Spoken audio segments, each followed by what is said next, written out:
So tayo po ay mag-start na. So purihin ang Panginoon at ito po yung third part po ng ating mensahe sa Pardon the Interruption. Amen?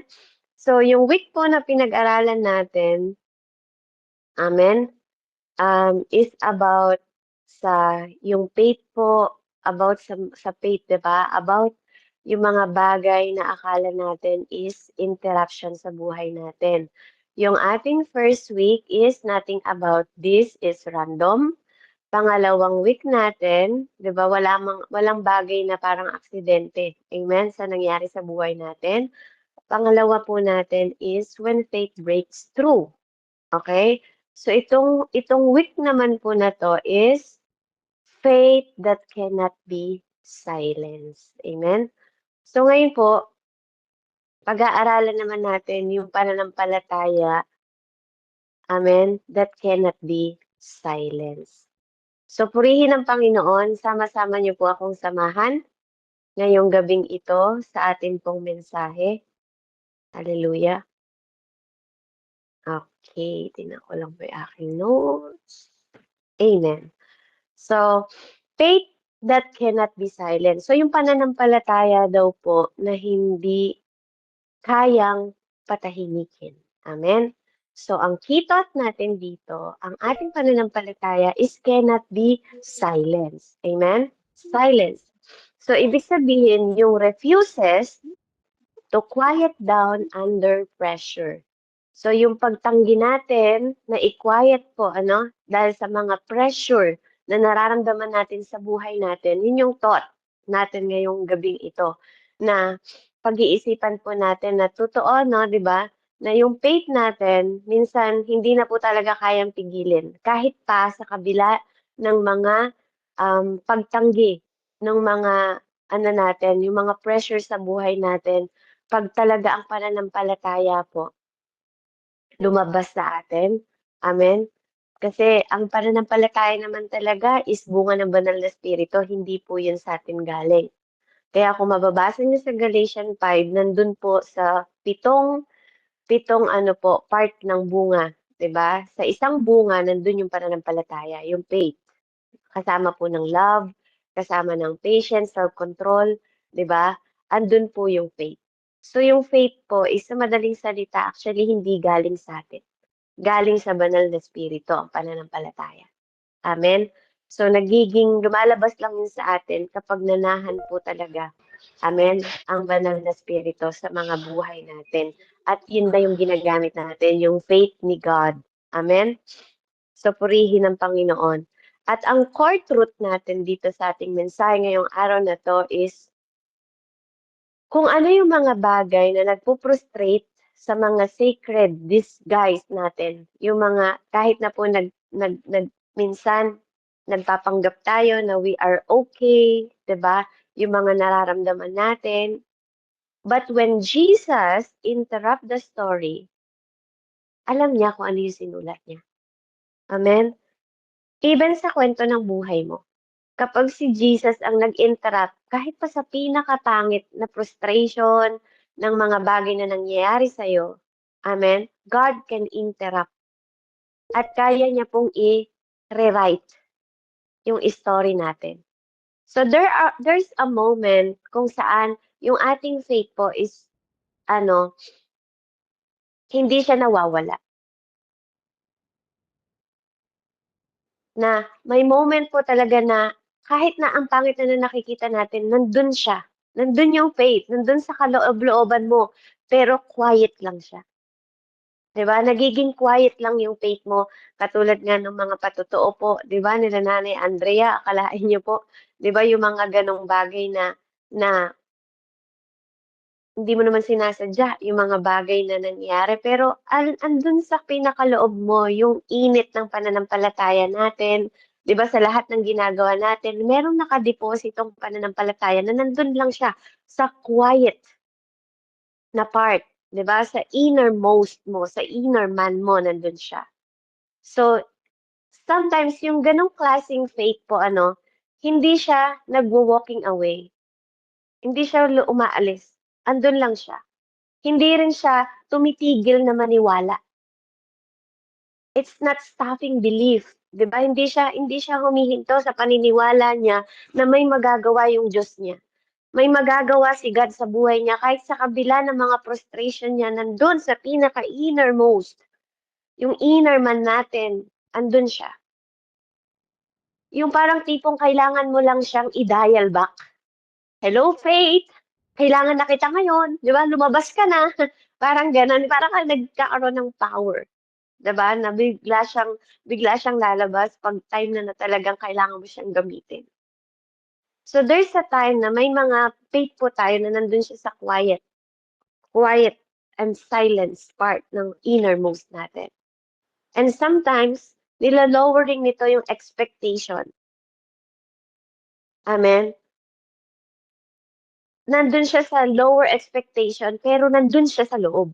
Alam niyo yun, parang nawawalan ka ng hope. Pero hindi eh. May faith ako eh, naniniwala ako. Andun ka sa praying safer mo. Andun ka na yung parang kahit na nakikisalamuha ka sa ibang tao, yung pressure mo, yung frustration mo, yung mind mo, alam mo ba yung parang minsan 'pag may kasama ka sa ano, andito ka ba talaga? Yung parang wala yung presence mo dun kasi nga meron kang mga iniisip and at the same time, andun yung safer prayer mo na nagdadasal yung mind mo kahit nasa harap ka ng maraming tao. Amen? And sometimes, it's not disappointment. Hindi po ito disappointment. It's pressure. Yung nararamdaman natin.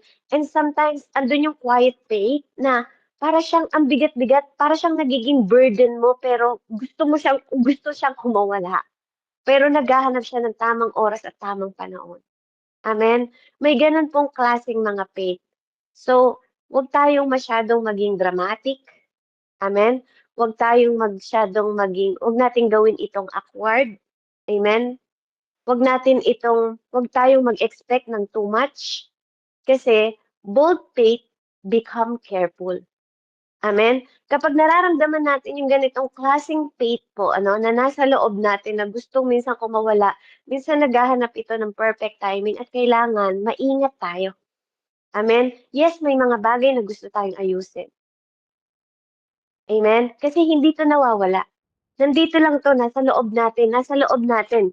Kung paano si Holy Spirit nananahan sa atin, tayo yung templo niya, tayo yung magkokontrol. Amen? Tutulungan niya tayo kasi merong self-control ang Holy Spirit. Hindi puwedeng nagwawala tayong mga mananampalataya. Meron dapat tayong self-control kasi hindi nawawala yung faith na yun, nandun yun, nakadeposito, naka-contain yun, naka-contain siya. Amen? Kaya samahan niyo po ako sa atin pong scripture sa Mark 10:46 hanggang 52. Mark 10, puro Marcos po tayo, no? 46 hanggang 52. Ayan. So, praise the Lord. Pinagaling si Bartimeo. Dumating sina Jesus sa Jericho nang papaalis na siya kasama ang kanyang mga alagad at marami pang iba. May nadaanan silang isang bulag na nakaupo sa tabi ng daan at namamalimos. Siya'y si Bartimeo na anak ni Timeo. Nang marinig ng bulag, ang nagdaraan ay si Jesus na taga Nazaret, sumigaw siya ng sumigaw. Jesus! Anak ni David! Mahabag po kayo sa akin. Pinagsabihan siya ng mga taong naroon upang tumahimik. Ngunit lalo pa siyang nagsisigaw. Anak ni David! Mahabag po kayo sa akin. Tumigil si Jesus at kanyang sinabi, dalhin ninyo siya rito. At tinawag nga nila ang bulag. Lakasan mo ang iyong loob. Tumayo ka. Ipinapatawag ka ni Jesus, sabi nila. Inihagis niya ang kanyang balabal. Taluksong tumayo at lumapit kay Jesus. Ano ang gusto mong gawin ko para sa iyo? Tanong sa kanya ni Jesus. Sumagot ang bulag. Guro, gusto ko pong makakitang muli. Sinabi ni Jesus, makakaalis ka na. Magaling ka na dahil sa iyong pananampalataya. Noon nakakita siyang muli at sumunod kay Jesus. Amen. So dito po sa kwentong ito, makikita natin, amen, na si Jesus, 'di ba, umalis po siya, pumunta po siya sa Jericho. At sa large crowd, lagi nating naririnig, maraming mga taong sumusunod sa Panginoon. Amen? Dahil sa movement na ginagawa ng Diyos, dahil sa momentum na ginagawa ng Panginoong Diyos. At there's one blind man. Merong isang blind man doon na nagngangalang Bartimaeus. Sit by the roadside. Nakaupo po siya sa gilid ng daan. Amen? At narinig niya po yung pangalan. Nagsisisigaw yung mga tao. Siguro po 'no, dahil sa crowd na yon, parang ano yung ina-announce nila nung panahon na yon, "Andiyan na si Jesus, parating na si Jesus, maghanda na kayo, parating na si Jesus."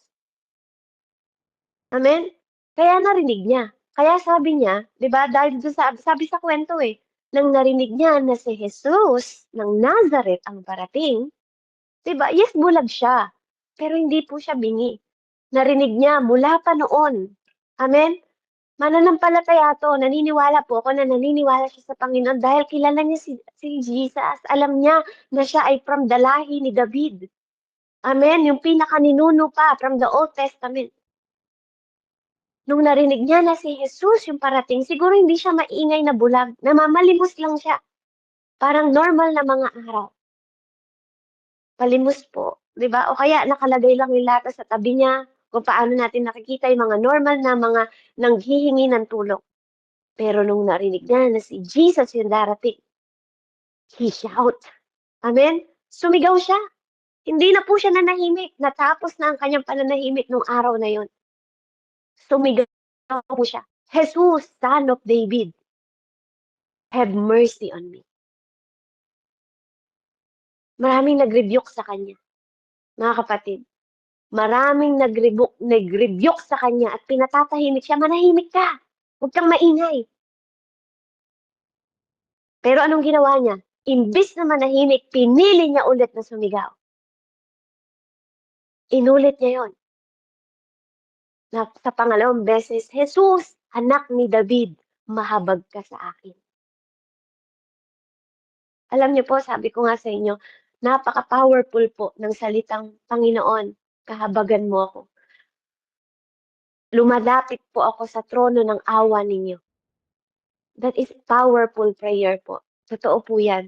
Napaka-powerful niyan. Maraming beses ko na po yan ginamit sa panalangin ko. Saka yung isang salita na napaka-short lang po. Napaka-short lang, pero napaka-powerful po niya. Yung salitang, alalahanin mo ako, Panginoon. Alalahanin mo yung anak ko, alalahanin mo yung magulang ko, alalahanin mo yung papa ko, Panginoon, alalahanin mo ako. Nare-remind ako doon sa lalaki na nandun sa krus nung nakapako si Jesus Christ. Napaka-short na prayer. Panginoon, alalahanin mo ako 'pag nagpunta ka na sa kaharian mo. Ang sabi ni Jesus sa kanya nung araw na yun, ngayon pa lang, isasama kita. Short prayer. Hindi niya kailangan ng mahabang-mahabang prayer. Short prayer na nagdala sa kanya. Unang-unang tao na dinala ni Jesus sa kanyang kaharian. Yung taong makasalanan na tinanggap niyang makasalanan siya. 'Di ba? Tinanggap niyang naniwala siyang si Jesus ay Jesus. Pinagtanggol niya pa nga dun sa magnanakaw na katabi. Amen? Siya yung unang-unang tao na nakapasok sa kaharian ng Diyos. In the short prayer, alalahanin mo ako. Kaya gano'n din po tayo. Kung meron tayong mga mahal sa buhay na gusto nating ilapit sa Lord, Lord, alalahanin mo. 'Di ba? Natatandaan niyo yung mga prayer ni Solomon? Alalahanin mo nung humingi siya bago ng wisdom, alalahanin mo ang aking tapat na ama na naglingkod sa'yo. 'Di ba, gano'n siya. Alalahanin mo ang aming amang si Abraham. Alalahanin mo si Isaac, si Abraham, 'di ba, si Jacob, ang aming mga ninuno, 'di ba, na ikaw ang Diyos.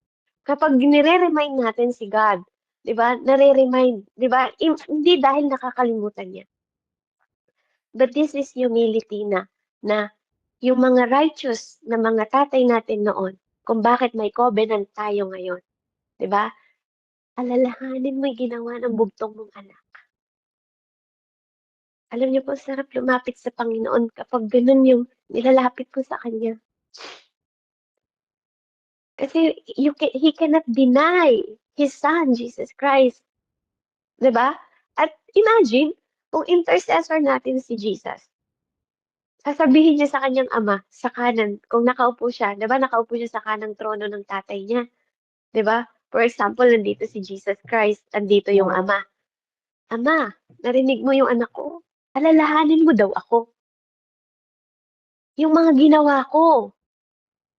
Dahil hindi sila naligtas dahil sa ginawa nila. Dahil sa pag-ibig mo sa kanila na binigay mo sa akin at ginawa ko para sa kanila, para sa'yo.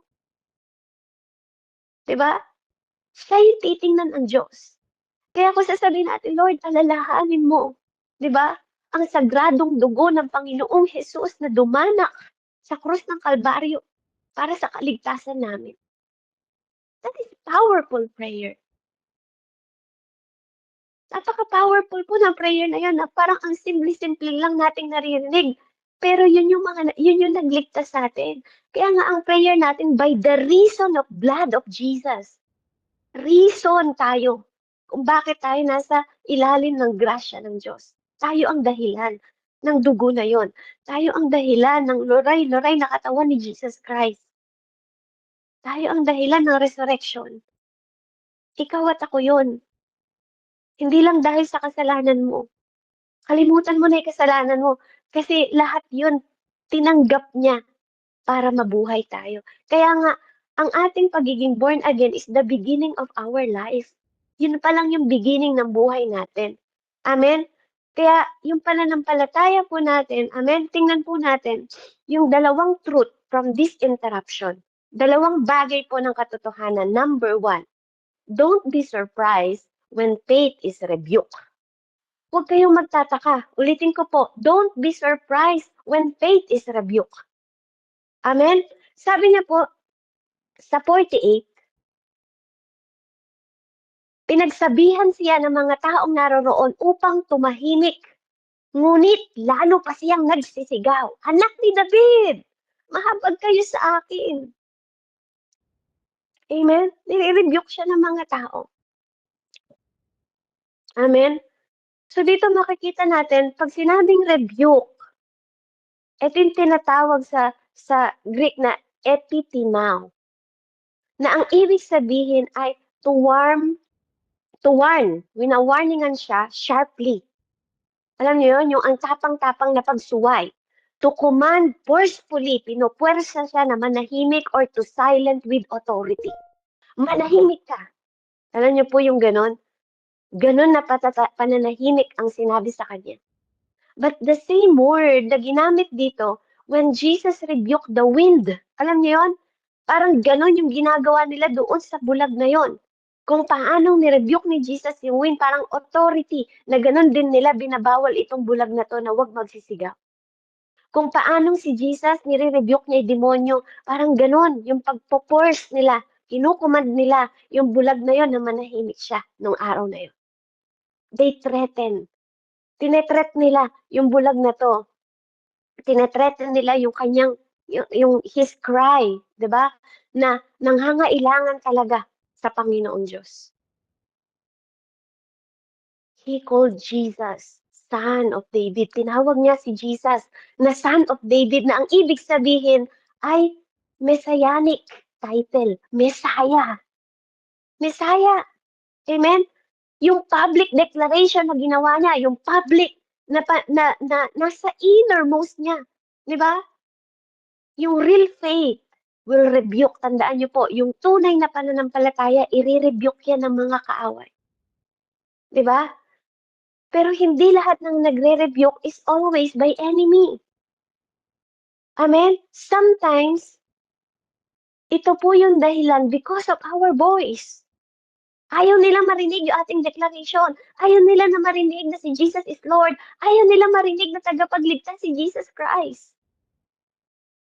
Amen? Kaya nga yung mga demonyo, sabi, yung mga tao na hindi nananampalataya kay Jesus, ayaw nilang marinig na siya ay tagapagligtas.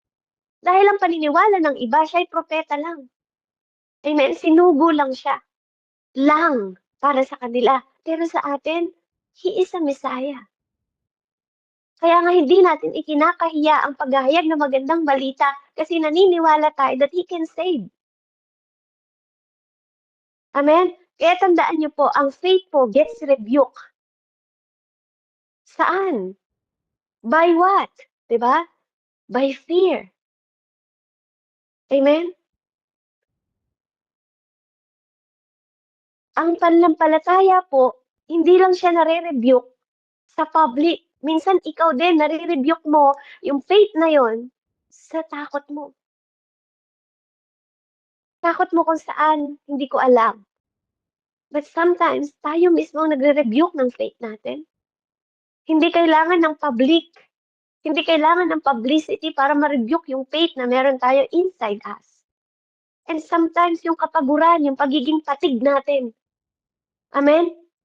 Kung saan tayo napapagod, kung saan kayo napapagod, hindi ko alam. Pero may kapaguran din po ako. Amen? And sometimes, parang yun din yung nagiging dahilan para mawala. Di ba? Napapahinga yung faith.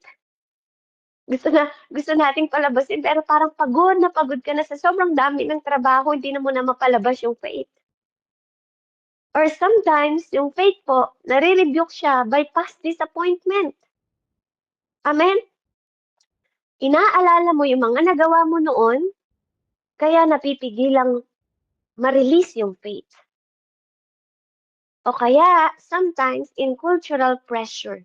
Yung mga cultural na pressure. Yung iba, may mga cultural na tradition, di ba, na hindi naniniwala sa ganito. Kaya ikaw din, kahit naniniwala ka sa Diyos ngayon, dahil sa culture na pressure ninyo, hindi mo ma-release. Kasi iba yung paniniwala ng pamilya mo sa paniniwalang meron ka. Amen? And sometimes po, yung mga pangangailangan natin, hallelujah, na hindi natin nakikita.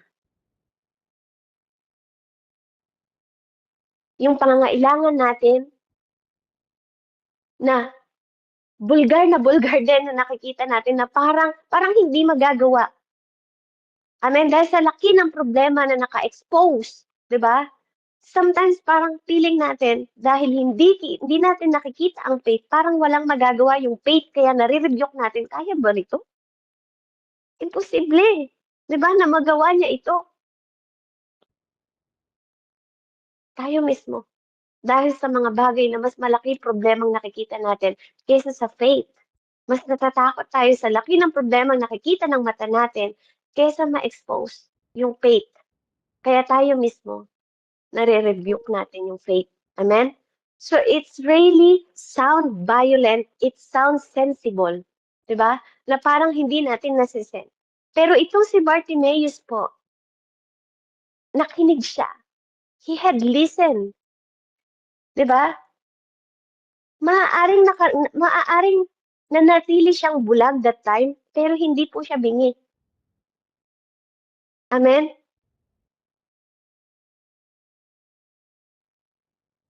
Sometimes, yung faith po, that cost nothing, wala kasing halaga to, hindi po nabibili yung faith na to. Amen?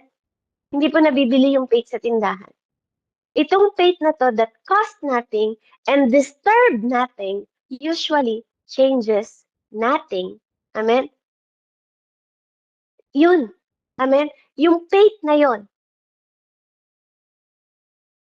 Yung faith na yun po. Amen? Ang minsan, akala natin walang magagawa.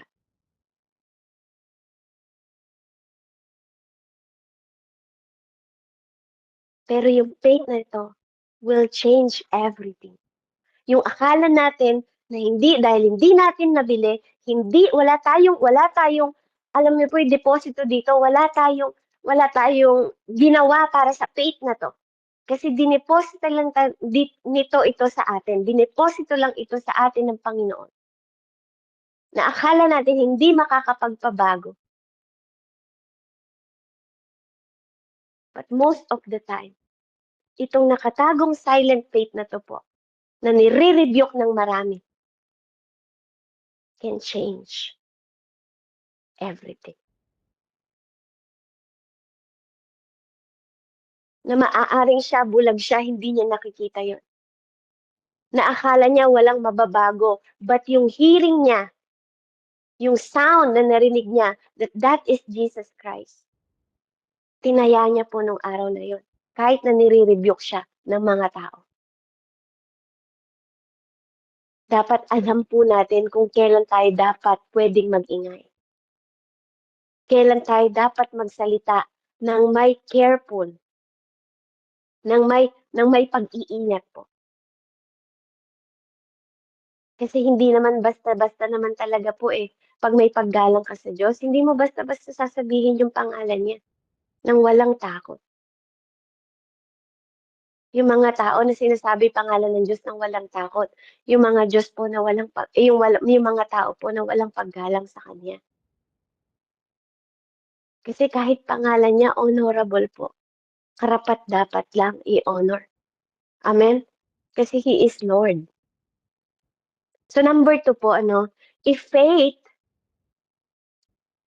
kung sinasabi dito na don't be surprised when your faith is rebuked. Kapag nare-rebuke yung pananampalataya mo, na minsan sinasabi mo, oh, God will provide. Tapos yung ibang tao hindi naniniwala, puro ka na lang God provide. Oh, prayer is powerful, puro ka na lang prayer is powerful.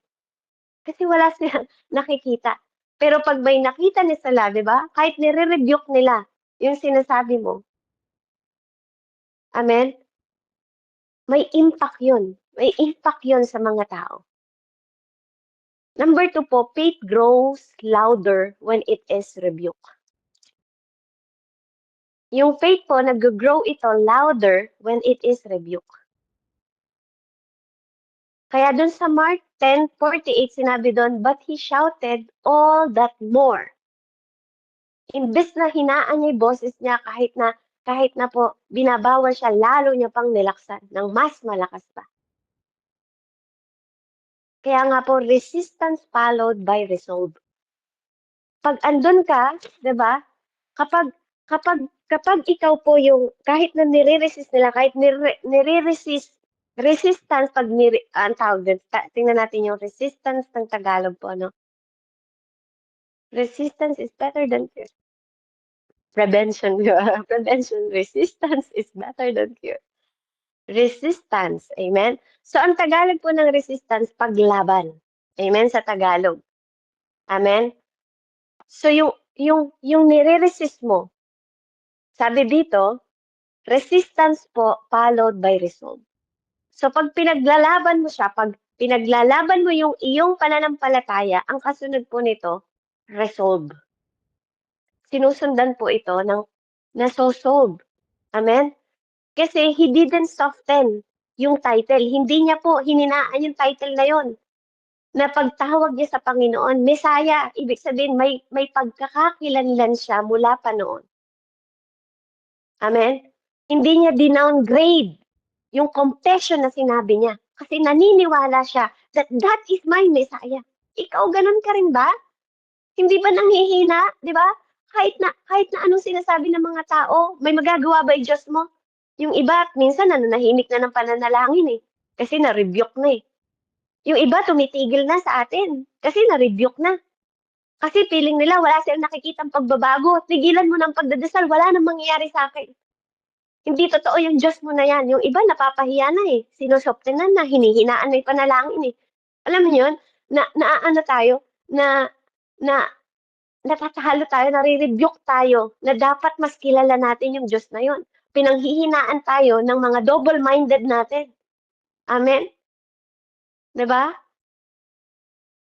Yung mga nagdadalawang isip tayo, nananalangin ka, pero ikaw mismo, diba? Nape-pressure ka sa dapat na alam mo, dapat may purity yung puso mo, na alam mo na Diyos siya, na kaya niyang gawin yung sinabi niya.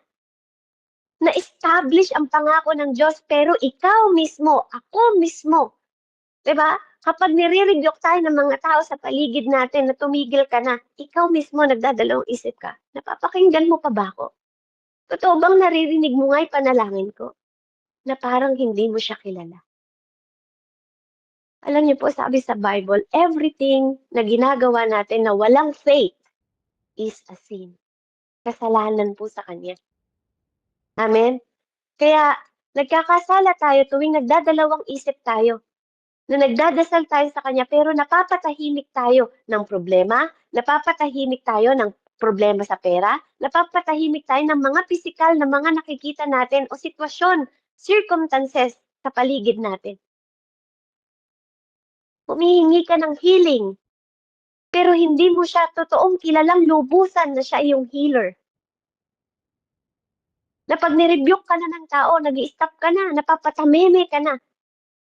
Hindi na lumalabas yung faith mo, kaya hindi mo na siya napi-please. Kasi yung faith, please God. Amen? Lahat ng bagay na walang faith is a sin. So yung kaya nga ayaw ng Diyos ng taong dalawang-dalawang isip, padalawa-dalawang isip kasi hindi daw mapagkakatiwalaan. Mismong salita po ng Diyos ang nagsabi, ang taong pabago-bago ng isip hindi mapagkakatiwalaan. Kasi pwedeng kakampi mo sila ngayon, pwedeng bukas kaaway mo sila. Hindi pwedeng magkamali ang salita ng Diyos. Pwedeng nirerespeto ka nila ngayon, pwedeng bukas hindi na. Pwedeng nananampalataya sila ngayon, pwedeng bukas hindi. Pwedeng nagtitiwala sila ngayon, pwedeng bukas hindi. Yun yung mga ugali ng mga taong pabago-bago ng isip. Kaya sabi ng Diyos, huwag kayong magtiwala sa taong pabago-bago ng isip. Kaya kung ikaw yun, kapatid, hingin mo yung stable, yung established, yung certain na faith. Kaya nga kung mababasa natin sa Hebreo 11, nagtiwala sila sa Diyos. Dahil sa faith nila na please si God. Kamusta tayo? Kamusta po tayo? Kaya minsan, kaya tayo nag-aaral, 'di ba, na Lord, hayaan mo ngayong araw na 'to, makilala ka pa namin ng mas malalim para pag dumarating yung mga pressure sa buhay natin, alam natin yung clarification ng word niya, ng salita niya na mag-manifest sa atin because real faith doesn't invent. Ang totoong pananampalataya hindi nag-e-imbento ng something new under pressure. Ang totoong pananampalataya, hindi ka nag-iimbento, gagaling yan. Nagpe-pretend ka, nagagaling. Kung totoo yung pananampalataya mo, alam mong gagaling yun. Kung totoo yung pananampalataya mo at naniniwala ka that Jesus is the way, the truth, and the life, ano man ang sitwasyon ng anak natin, ano man ang sitwasyon ng kalagayan ng buhay natin, ng health natin, ng ugali natin, ng pagkatao natin, hindi nag-iimbento ang totoong pananampalataya. Ang totoong pananampalataya, naniniwala na ang Diyos ay buhay. Ang totoong pananampalataya, naniniwalang ang Diyos ay may daan at kaparaanan. Ang totoong pananampalataya, naghahayag ng katotohanan. Hindi dahil pressure ka lang, kaya ka nag-iimbento, ay gagaling yan. Naniniwala kang gagaling yon dahil manggagamot siya, dahil great God siya. Dahil good God siya.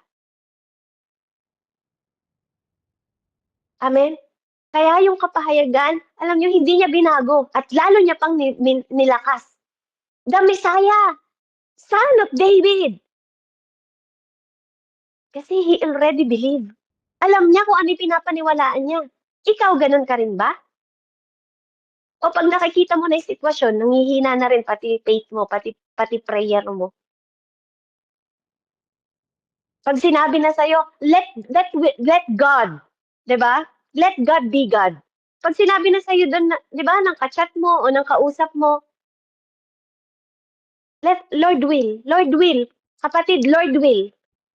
Manghihina ka na, parang feeling mo, yung Lord will na sinabi niya, kalooban ng Diyos ang maganap.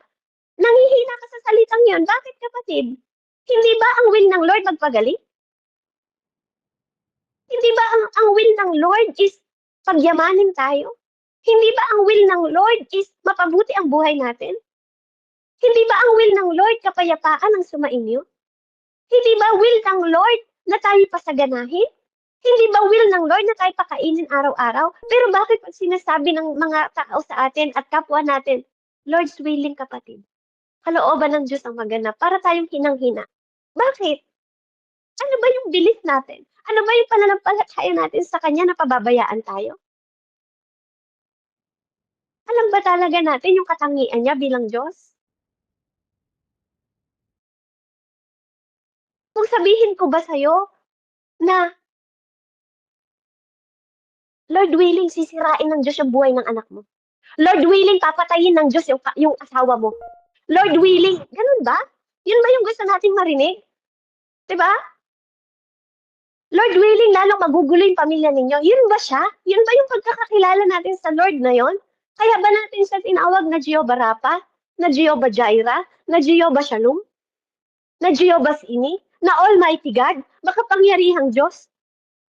Na kung simula pa lang ng mundong ito, binigyan na niya tayo ng magagandang bagay sa mundong ito bago ka pa likhain. Do you think ngayon bibigyan ka niya ng masamang bagay? Kung in the beginning pa lang, binigyan na tayo ng mabubuting bagay ng Diyos? Sa huli pa ba siya magbibigay ng hindi mabuting bagay? Kaya ba natin siya tinawag na good? Kasi sa umpisa lang siya mabuti at hindi sa dulo? Bakit natin tinawag siya na Jehovah Rapha? Bakit natin siya tinawag na Adonai? Bakit natin siya tinawag na beginning and end? Kung siya ay hindi Diyos na beginning and end. Sa simula lang ba siya Diyos at sa ending, ano na tayo? Sa Diyos lang ba siya sa victory sa una? Sa dulo, talo lang tayo? Ano ba talaga yung totoong pagkakakilala natin sa Kanya? Di ba siya yung Alpha and Omega?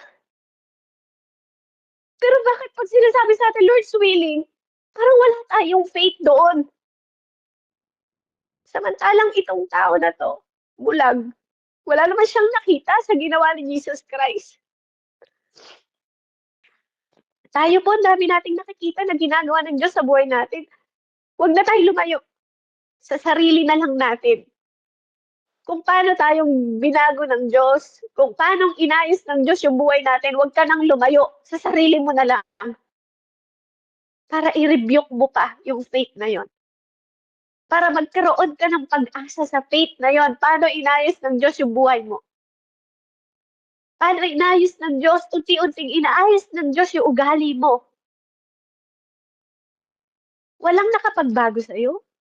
Kahit ikaw sa sarili mo, sasabihin mo, hindi ka nabago ng ibang tao. Kung hindi ka nag-surrender sa Panginoon na yon, walang nabago sa buhay natin. Pero bakit duda tayo? Bakit duda tayo sa kayang gawin ng Panginoon Diyos? Tayo mismo nagre-rebuke sa faith na dinedeposito ng Diyos sa atin dahil sa pressure. Because pressure doesn't create belief. Kapag nakikita na natin na kritikal yung sitwasyon,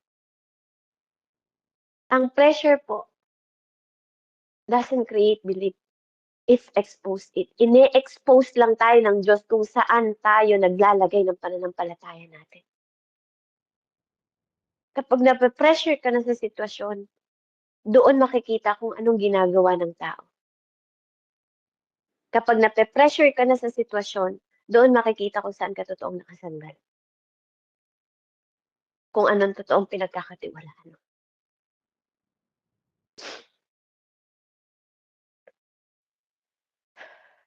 Purihin ang Panginoon.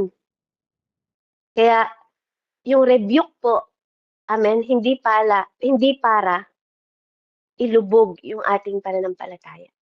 Pag may mga tao nagre-rebuke sa faith natin sa Panginoon, dapat lalo tayong nagiging sharpen. Dapat lalong lumalakas yung faith natin. Kasi dapat alam nating tayuan kung sino yung Diyos na kinikilala natin. Kaya, ang pananampalataya po na cannot be silent, yung pananampalataya na hindi kayang patahimikin, doesn't mean you never doubt. Hindi ibig sabihin hindi ka nag-aalinlangan. It means you don't let doubt para i-determine yung confession mo. Kasi minsan kahit may pananampalataya tayo, may lumalaban eh, 'di ba? Talaga ba mananampalataya ka pa rin sa kabila ng sitwasyon mo? Talaga ba aawit ka pa rin sa kabila ng sitwasyon mo? Talaga ba Hindi dahil 'di ba, ang faith po na hindi kayang patahimikin, amen, hindi ibig sabihin wala tayong pag-aalinlangan sa loob natin, eh. Minsan, 'di ba po, hindi lang natin pinapangibabaw yung doubt kasi alam natin may pagkakakilala tayo sa Diyos na yun.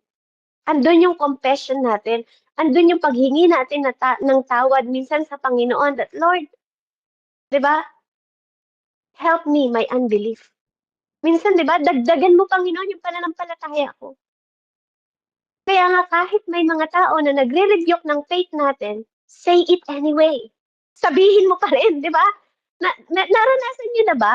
Naranasan niyo na ba yung sinasabi mo sa pamilya mo na God will provide, pero ikaw mismo meron sa mind mo na, "Lord, 'wag mo ko ipapahiya.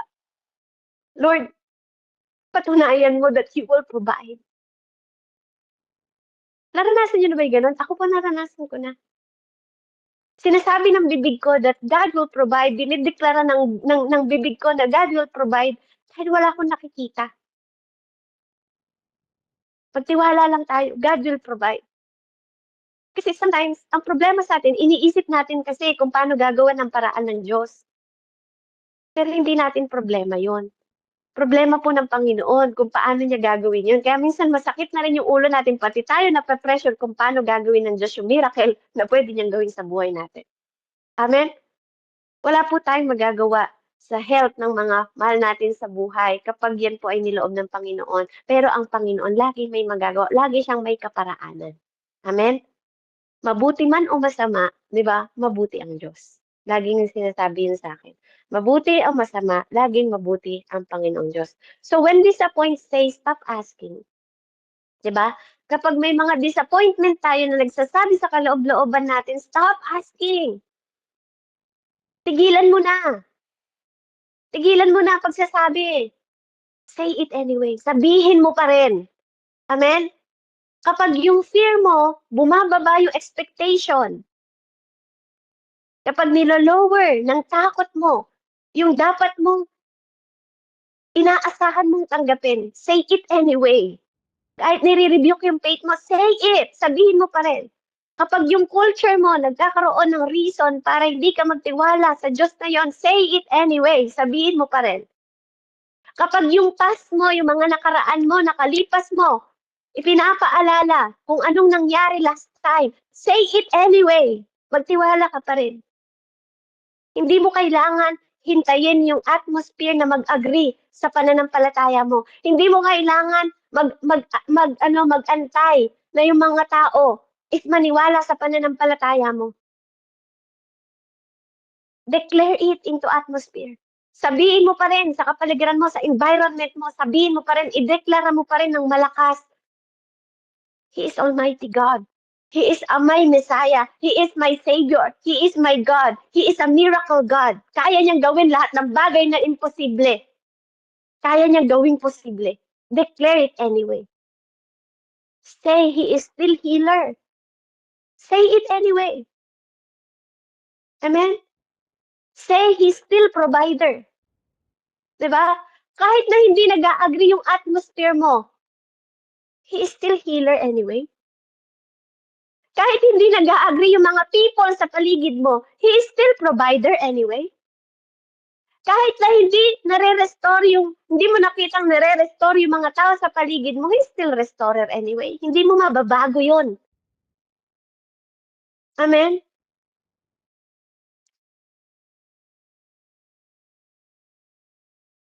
Kahit na wala nang tumatayo sa pamilya mo, kahit ikaw na lang yung nananampalataya, say your calling na manatiling nakatayo sa pundasyon kasi He's still the foundation anyway. Hindi tayo. Siya pa rin ang foundation anyway. Maniwala ka't hindi, He will always and forever the stone corner. Amen? He's still the Savior anyway. That is faith that cannot be silent. Yun yung faith na cannot be silent, mga kapatid. Amen? Hindi natin kailangan mag-agree Yung mga tao sa paligid natin, kahit hindi sila naniniwala, He's still God anyway. Walang makapagbabago nun. He's still in the throne anyway. His word is still the final word anyway. Hindi yung salita natin o yung paniniwala natin. He is God in any ways. That is the faith na hindi kayang patahimikin. Kasi you know Him. You know Him. You knew Him. At dahil sa mga ginawa niya, kaya tayo nagbabasa kahit paulit-ulit natin to, kahit si Bartimeo pa yun. 'Di ba? Kahit paulit-ulit basahin, andun pa rin yung revelation that He's God anyway. He's still the Messiah na nagligtas sa'yo at nagligtas sa akin. Pinatunayan ng mga propeta, pinatunayan na hindi ang law, kundi His love. His love anyway. Hindi pag-ibig natin, kundi pagmamahal pa rin niya. Na tumatawag sa'yo at sa akin, tawagin niya siya. Kasi He chose you.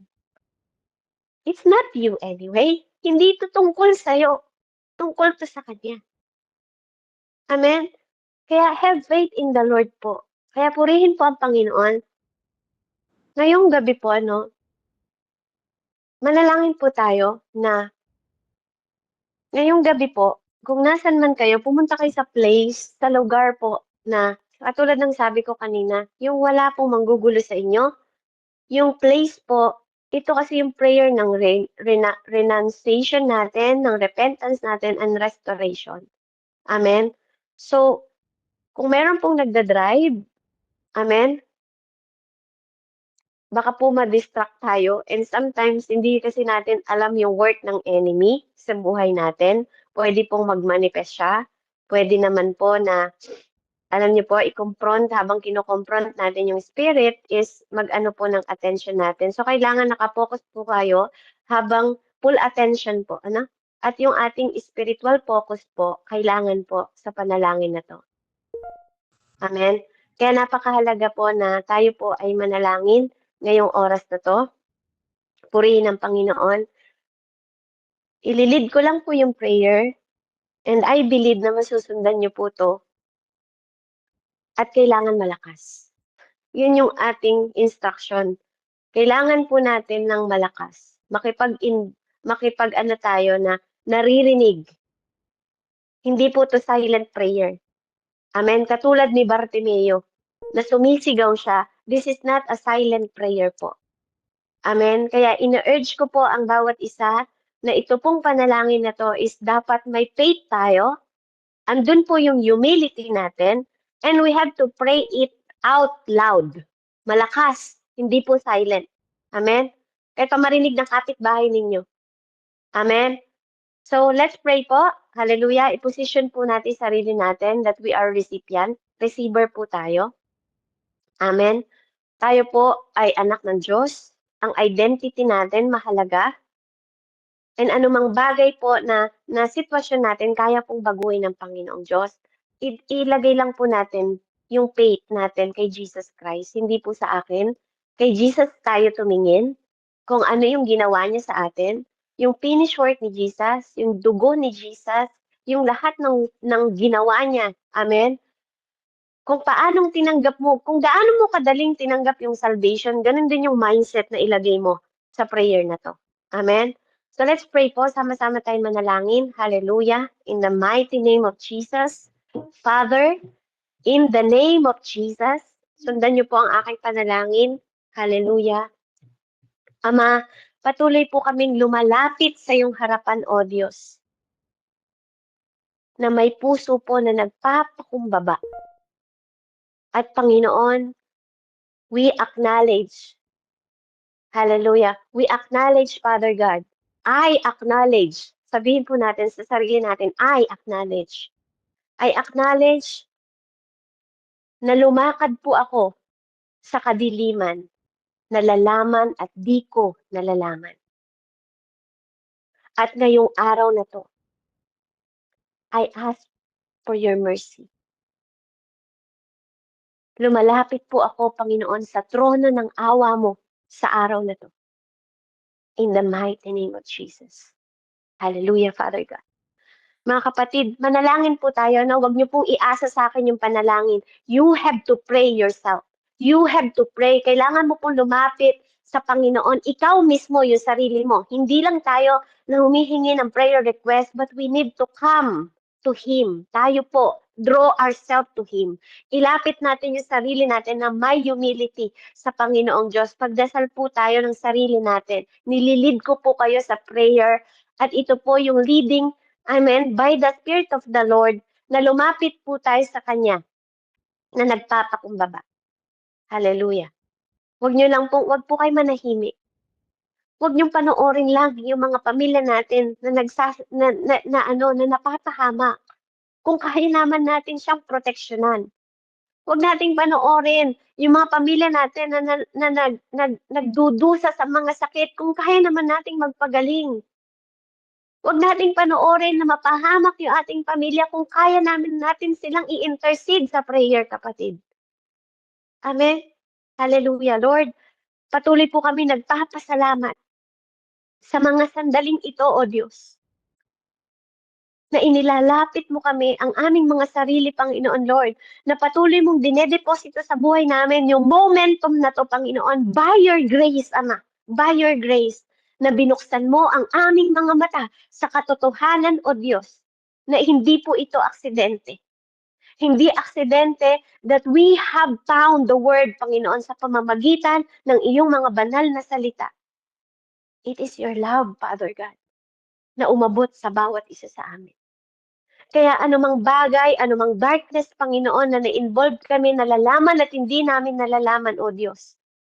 Lord, nilalapit namin ito sa trono ng iyong awa at habag at biyaya, Panginoon. Patuloy mong buksan ang aming mga mata, O Diyos, in the mighty name of Jesus, at abutin ang bawat mahal namin sa buhay, O Diyos. I-declare po natin yung ating mga anak, pamilya. Hallelujah, Lord. I declare, Father God, sa asawa ko, sa anak ko, Panginoon, Lord, magulang ko, Panginoon, malayo man sila, O Diyos, patuloy ko pong dinedeklara sa iyo, Ama, sa aking mga mahal sa buhay, O Diyos, sa aking mga kapatid, Panginoon ko. Lord, patuloy kong inilalapit with humility, Ama, yung aming mga mahal sa buhay, Panginoon, mga asawa namin, mother-in-law, father-in-law, Father God, mga biyanan namin, O Diyos. Patuloy naming nilalapit sa trono ng awa mo sa mga oras na to, anuman ang darkness na nilakaran namin, Panginoon. Lord, with humility, Ama, lumalapit po kami sa iyo, Panginoon. Salamat na binubuksan mo ang aming mga mata, na kung paanong binuksan mo ang mata ni Bartimeo, Panginoon, na ikaw ay ihayag, ideklara sa mga tao, Panginoon, that you are our Messiah, Father God. Lord, tinatanggap din namin that you are our Messiah na magliligtas sa amin, na umabot sa amin dahil sa pag-ibig mo, Ama. Kaya, Father, I believe you love me. I-absorb po natin yung word na yon. Father, naniniwala ako na mahal mo ko.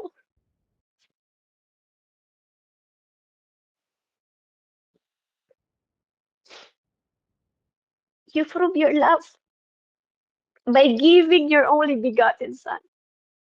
Pinatunayan mo yung pagmamahal mo dahil sa iyong pugtong na anak na si Jesucristo na aming Diyos na namatay para sa aming mga kasalanan at nabuhay muli para sa aming kalayaan. Panginoon, pinalaya mo kami sa kasalanan. Binigyan mo kami ng kalayaan sa pamamagitan ng iyong bugtong na anak. Kaya sa mga oras na to, naniniwala akong mahal mo ako. Kaya sama-sama po kami na nagko-confess, Panginoon. Nakikipag-participate kami, Panginoon, ng sama-sama. Dahil sa pag-ibig mo na nilagay sa puso namin. And Lord, anumang bagay ang nag-grieve sa iyong espiritu, na mga bagay na nagawa namin, Panginoon. Kung ito man ay part ng witchcraft, kung part man ito ng sorcery, kung part man ito ng division, kung part man ito ng magic, kung part man ito ng mga kulto, kung part man ito, Panginoon, ng mga deception, Father God, part man ito, Panginoon ko, ng mga suicidal, part man ito, Panginoon, ng mga maling decision namin, Ama, part man ito, Panginoon, ng spiritual spouse, spiritual wife, Father God, in the mighty name of Jesus. Curses, Father, in Jesus' name. Hallelujah. Ngayong araw na to, Panginoon, dahil sa iyong banal na dugo na dumanak sa krus ng Kalbaryo. Ngayong araw na to, Panginoon, nagdidesisyon po ako. Nagdidesisyon po kami, Panginoon, na i-turn away mo yung aming buhay from dark path at ibalik mo kami. Ibalik mo kaming lahat, Panginoon, sa paanan mo. Ibalik mo kaming lahat sa paanan mo, Panginoon. Huwag mong pababayaan. Huwag mong pababayaan, Panginoon. Mula sa araw na to, putulin mo, O Diyos. Putulin mo by the reason of your blood, by the power of your blood, Jesus Christ. Lahat, Panginoon. Lord Jesus. Panginoon, ikaw ang Diyos na kinilala noon, ngayon at magpakailanman. By the power of your blood of Jesus Christ of Nazareth, I renounce, I reject, and I break, Father God. Winawas ko every covenant, lahat ng covenant, lahat ng agreement, lahat ng attachment, Panginoon. Lahat, Panginoon, ng ginawa ni Satan sa buhay namin. Lahat ng inattach niya sa buhay namin. Lahat ng covenant na nalalaman at di namin nalalaman. Lahat ng agreement, Panginoon, na involved kami, O God, na ginawa ni Satan, na ginawa ng mga demonyo, na ginawa ng mga familiar spirit, Panginoon, or any force of darkness, Panginoon, whether it knowingly or unknowingly, Father God, in the mighty name of Jesus. Let every legal right, Lord, every legal right, Panginoon, lahat ng katwiran, Panginoon ko, ng enemy over our life, over my life, Father God, be provoked now in Jesus' name. I-unrooted mo ngayong oras na to, Panginoon, in the mighty name of Jesus. I declare that I am no longer bound, Father God, to darkness. Hindi na ako, Lord. Hindi na kami bounded, Panginoon, sa darkness, kundi anak kami ng liwanag. I am no longer tied up, Lord. Hindi na kami nakatali sa kasinungalingan or illusion ng mga kaaway sa mundong ito. I belong to you. I belong to your family, Father. Through you and through your Son, Jesus Christ, I declare I am clean. At lahat ng pamilya ko, mula sa aking henerasyon, Panginoon, are clean. Hindi dahil malinis ako, kundi dahil malinis ka na tumawag sa akin. Dinideklara ko, Panginoon, in the mighty name of Jesus, na ako ay anak mo. Na ako ay born again, Panginoon, mula sa espiritu ng iyong espiritu na nakikipag-isa, mula sa bahagi ng katawan na ikaw ang ulo. Hindi ko na pamilya. Hindi ko na sumpa yung simpa sa pamilya ko noon. Hindi ko na buhay yung buhay ko noon. Dahil nabubuhay na ako sa iyo ngayon. Patay na ang dating ako. At ang buhay na pinapabuhay ko ngayon ay buhay na ganap mula sa iyo. Lord, ano bang curses? Ano bang sumpa na ginawa ng mga tao? Ano bang salita, Panginoon? In the mighty name of Jesus, tinatanggalan ko ng kapangyarihan ngayong oras na to. Father, wash me. Hugasan mo ako. Purify me, Father God. Deliver me, O God, in the mighty name of Jesus. Let every chain of bondage, Father God, be broken of my spirit, of my soul and my body. Lahat ng tinali nilang bondage sa buhay namin, lahat ng tinali nilang mga kadena by our spirit, soul, and body, Father God, tinatanggalan ko ng kapangyarihan. Let the fire of the Holy Ghost consume every residue, Father God, ng enemy sa buhay namin. Lahat ng kahit konting patak, kahit konting yatak, Panginoon, na dinagay nila sa buhay namin, oh God, in the mighty name of Jesus. Let the fire of the Holy Ghost consume, i-consume mo. Liyaban mo, Panginoon, at apuyan mo lahat ng mga ito. Walang matitira. Walang matitira sa buhay namin, Panginoon. Let your blood speak, Father. Yung better word mo over me, over my family, over my husband, over my sister, over my brother, Father God, over Panginoon ko sa mga mahal ko sa buhay,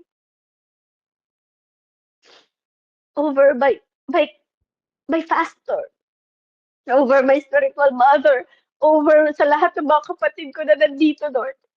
Sa buhay ni Ate Ashley, ni Nanay Selena, Nanay Andrea, Ate Ann, Ate Teresa, Pastor Rodel, Ate Billie Jean, Ate Rubilin, Ate Nina, Kuya James, Ate Alma, Mami Ludi, Ate Melda, Ate Meds, Ate Joy, Kuya Kix, Lord, lahat ng mga bagay, Panginoon. Lord, linisin mo kami. Lahat ng mga past namin, lahat ng mga nagbibigay ng guiltiness sa buhay namin, Lord, purify us, deliver us, wash us, wash us, Lord. Let your blood, hayaan mo ang dugo mo ang mag-speak sa amin. Hayaan mo ang dugo mo ang maglinis sa amin, Panginoon. Hayaan mo ang salita mo, Panginoon, ang mag-redeem sa amin, mag-restore sa amin into our full fellowship sa iyo. Na lagi kami nagpo-fellowship, Panginoon. Lord, nagkakaroon ng intimacy. Binibuild mo kami through your way, Father God, hindi sa way namin. Through your will, Father, hindi sa will namin, Ama. Holy Spirit. Holy Spirit. Hallelujah. Sabay-sabay po natin sabihin, Holy Spirit, tawagin natin siya. I-acknowledge natin siya. Holy Spirit, fill me afresh. Fill me, Father God. I-fill mo kami ng bago, Panginoon. Fill every empty place ng buhay namin.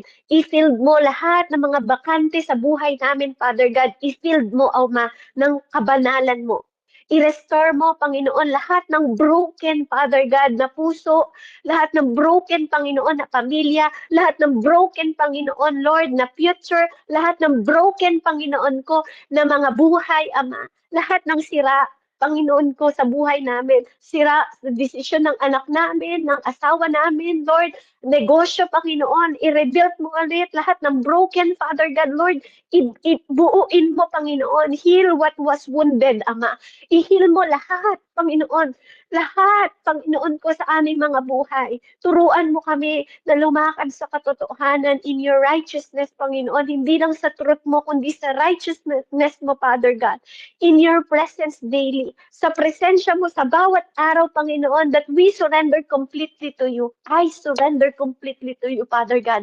Sinusurrender ko po sa paanan ng awa mo ang anak ko. Sinusurrender ko po, Panginoon, sa paanan mo, Panginoon ko, ang aking asawa, mga mahal sa buhay, magulang, ama, ina, Panginoon, mga mahal sa buhay, lahat ng ministry, lahat ng churches namin, lahat ng trabaho, lahat ng negosyo, Panginoon ko, lahat ng nakikita mo walang buhay, Father God, i-redeem mo, Panginoon, i-restore mo, O Diyos, in the mighty name of Jesus. Yung mga future na mga anak namin, ipinagkakatiwala namin sa iyo. Yung buhay namin, Panginoon, sa paglakad sa iyo. Yung mga pastor namin, Panginoon. Lord, yung church namin. Yung buhay namin, yung kapatid namin, Panginoon. Lahat na addiction. Sa alcohol man, sa garilyo man, Panginoon, Lord, inilalagak ko sa trono ng awa mo ngayong gabing ito. Ngayong gabing ito, sinusurrender namin lahat ng burden namin, lahat ng kabigatan namin, Panginoon. Itinataas namin sa'yo, hindi namin to kaya lahat. Tulungan mo kami. Tulungan mo kaming ma-restore. Tulungan mo kaming ma-redeem. Tulungan mo kami, Panginoon. Healing, Panginoon. I-restore yung health ng mga kapatid namin. Panginoon ko na nasa kasakitan, Panginoon. I-resurrect mo ulit yung buhay nila. I-resurrect mo yung bawat buhay namin ng bago, malakas, matatag kesa dati. Lord, we surrender completely. Lahat, lahat. Sa trono ng iyong awa at habag at biyaya, kami lang umaasa, Panginoon. Kaya Panginoong Diyos, maraming salamat po na naririnig mo yung aming prayer sa araw na 'to, sa oras na 'to. Maraming salamat na pinatawad mo kami sa aming mga kasalanan. Maraming salamat na nire-restore mo kami. Salamat na tinawag mo kami on your own. Hindi kami ang tumawag sa sarili namin kundi tinawag mo kami. From this day forward, Father God, I declare that I am child of light and I will never go back. I will never be the same again. In the mighty name of Jesus. In the mighty name of Jesus. Ama, salamat lahat ng mga pinutol mong mga sumpa, lahat ng sinabi ng kaaway namin sa amin, Panginoon, Lord, lahat ng yon walang kapangyarihan sa amin because we are the child of light. You protect us. You are our shepherd. We shall not lack nothing. Walang magkukulang sa amin, Panginoon. Kaya maraming salamat, Ama. Salamat po sa gabing ito. Salamat na pinalaya mo kami. Salamat na nirestore mo kami. Salamat na niredeem mo kami. Salamat na nilinis mo kami. Salamat na binuo mo kami. Salamat na pinakawalan mo kami sa lahat ng kadena at bondage. Salamat na kinonsume mo lahat ng residue ng enemy na nilagay at tineposito sa buhay namin dahil wala silang karapatan sa buhay namin. Pinalaya mo kami sa kasalanan, Panginoon, at pinalaya mo kami. We are free. Where the Spirit of the Lord, there is liberty, Father God. Kaya malaya kami, Ama, ngayong gabing ito, from today, Father God, hanggang sa mga future, Panginoon, even hanggang sa last breath namin, Panginoon. Nakatakda, nakapredestin kami para sa'yo. Nilikha mo kami para sa'yo. Patungo sa'yo. Panginoon, at tanging sa iyo lang. Kaya maraming salamat po, Ama. Salamat sa salvation, salamat sa deliverance, salamat sa restoration and redemption, Panginoon, na nagmula sa iyo. Sa pangalan ni Jesus, ito po ang aking samot dalangin. In the name of the Father, the Son, and the Holy Spirit, I pray. Amen and amen. Salamat po and patuloy po tayo. God bless po sa bawat isa. Glory be to God po.